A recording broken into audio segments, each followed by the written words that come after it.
You are listening to Insights from the Conference Board. Well, a new report from the Conference Board looking at how CEOs view the future of the workforce, especially in the wake of the coronavirus pandemic. The expectation seems to be more work from home, less globalization, and a broadened corporate mission. Steve Odland is CEO of the Conference Board, and he joins us on the phone right now. Steve, great to talk to you again. Hope you're doing well. Hi, Dan. Good talking to you. Thank you. So before we dig into the numbers on this report, just your thoughts, because as I was going through this, it feels like these types of reports right now have an ever-growing level of importance because of what we may be seeing as, a pivot or a shift to what could be a new normal for business. Well, I think you're right. This is a report from the Conference Board. It's over 1,300 C-suite folks around the world. So ours is the most global survey that's been done so far.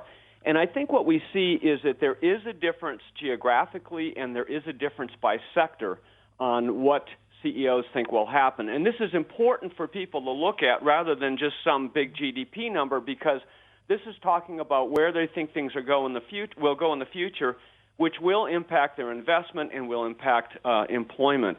And basically what you see is the Europeans are most optimistic, and I think that's supported by the level of government support. The U.S. and China CEOs are somewhat similar, and then you see more pessimism in the Gulf, in Japan, and in Latin America. So real big differences around the world. How much does it play in right now with this report coming out to where we are in terms of the numbers of cases of coronavirus that are popping up? Obviously, numbers here in the U.S. a little bit greater than what is in Europe and some of the other places around the country or around the world. Right, and the U.S. Consumer Confidence Index from the Conference Board just came out this week, and it does show a direct correlation geographically to where we're seeing coronavirus outbreaks. So you see pessimism erupting in Florida, Texas, California, where you see the cases coming up. And that's important, too, because as these hotspots come up and, pop up in these states, those economies then rear back. And so you don't have a monolith of a U.S. economy. The interesting thing, Dan, is that when you look, though, at how CEOs view the future, about a fourth of them say that they think the economy, or their business at least, will bounce back sometime in this year, 2020. About a fourth of them say in the first half of 2021, about a fourth in the second half of 2022. But the worrisome thing here is that about a fourth, the final fourth, believe it's going to be in 2022 or beyond. And so this is a long-term crisis. Yeah, and that's obviously, I think, the concern. And one of the things that I took out from the report is also when you talk to CEOs about revenue levels, that a lot of them are believing that you're still a year away from having what would be close to normal at this point. Yeah, I think that's the right thing. If you look at the size of the economy back pre-COVID, so call it the first quarter of this year, people are saying it's going to be the end of 2021 or the beginning of 2022 before we're back to the size. But the issue with that is that doesn't mean the employment is going to be there, because I think CEOs and business leaders are finding ways to do without the same numbers of people. And this happens in every recession. You get more automation, you get more digital transformation, more work from home. So you see real estate being affected. They say that the New York real estate market's going to get hit by about 20%. People are going to downsize.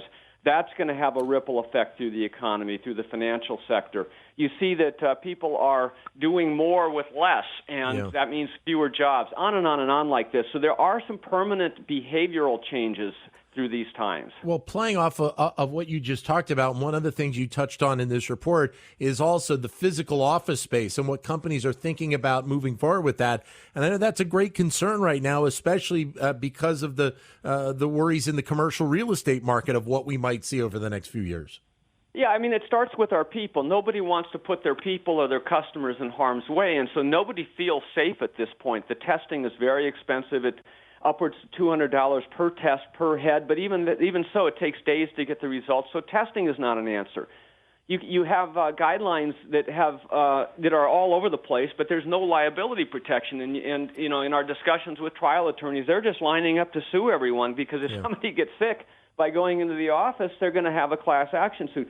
Nobody feels safe at this point, so everything's stuck in neutral. Everybody's working from home, and then you have people saying, well, why do we need the office space? It's just sitting there vacant. You have only about 10% of the office space in large city centers being utilized at the moment. That's going to have a ripple effect through the real estate sector, commercial especially, but then also through the financial sector that relies and lends to this. Well, work from home now is obviously an important component because of the coronavirus and companies not wanting to have employees in their offices.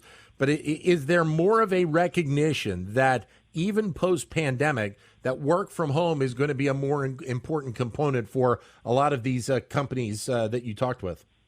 Yes, absolutely correct. There's going to be more remote work permanently, and that's the headline. Now, how that plays out is it might be different. So you may see some people that never go into the office, or you may see them, rotating staff through. So some people work 1 day or 2 days a week so that they come through. The hard thing here is it's really hard to drive cross-functional innovation groups and collaboration across functions. Using some digital tool. I mean, we're learning, right, and it's getting better. But the human interaction is so important. People are still learning that. The other thing that I'll be brief on this, but the other thing is pre-COVID, all of the surveys said that it was the baby boom generation that wanted to be in the office. Yeah. Post-COVID, it's the flip. It's millennials that want to be in the office. They're sitting there in small apartments. They want to get out. They want to get in and socialize. And it's the baby boomers who are just fine staying home in the suburbs.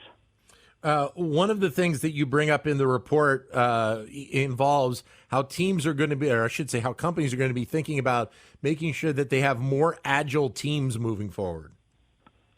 Well, it's right. I mean, so innovation's going to change. The whole concept of digital transformation already has made, a huge shift.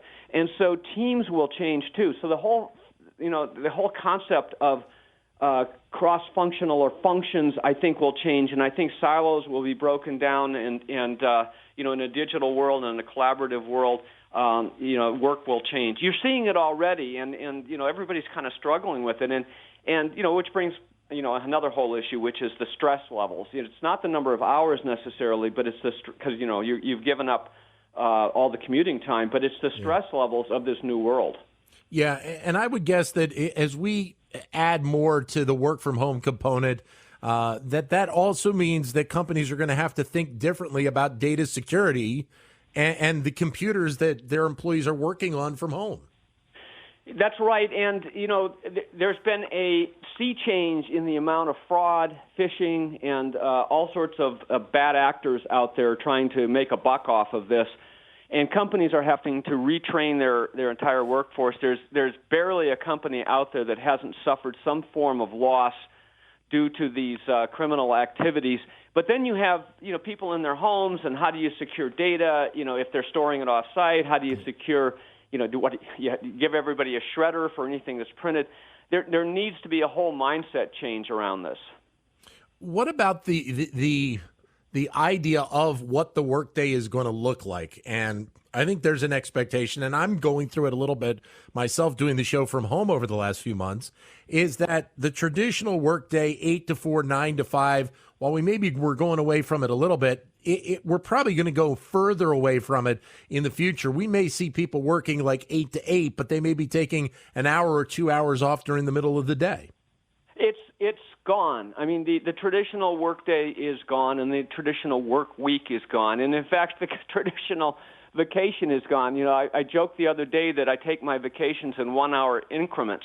And I think that, people are changing dramatically here. They're getting up very early. They're starting working for a couple hours, 6 to 8, taking a break with their kids because now the kids are at home. Yeah. How do you do homeschooling, get them going, go back to work for a couple hours, take a break at lunch? And you know what? It's working. Why not? I mean, the only place it doesn't work real well is where you need, again, larger meetings and you need to stick to a schedule. But then you see a lot of companies saying, okay, let's do them in the morning. Let's concentrate the meetings between 9 and noon. We'll get that out of the way. We'll collaborate, which leaves more flexible workday beyond that. What about the tracking of employees? Because I'm sure there are some companies out there that having a larger number of employees from home may want to incorporate tools of just tracking their day. Yeah, in a professional setting, it's not as big of a deal because there's metrics and so forth. It's more in the middle kind of sectors where you're not punching a time clock. How do you monitor that people are actually working? And so that whole mindset of hours and FaceTime, forget it. It's about productivity. It's about metrics. It's about results. And so people are having to change all of their objectives for their people as well, and measurements about people. That's causing some of this stress too, because people aren't used to dealing with that and being compared against hard metrics. What do you think is the biggest takeaway from this report in total? Well, I think it's twofold. One, this COVID epidemic is big. I mean, we knew that, but when you start looking at the impacts on the economies around the world, it's even larger. And it's going to be a long time to get back to where we were. And then finally, work will change forever. And look, it's not all one way. There will be hybrid models. There will be conferences again. There will be travel again. But it will be different. These kind of shocks do move us stepwise in a certain direction. Steve, great to talk to you. Be safe. Dan, you too. Thanks very much.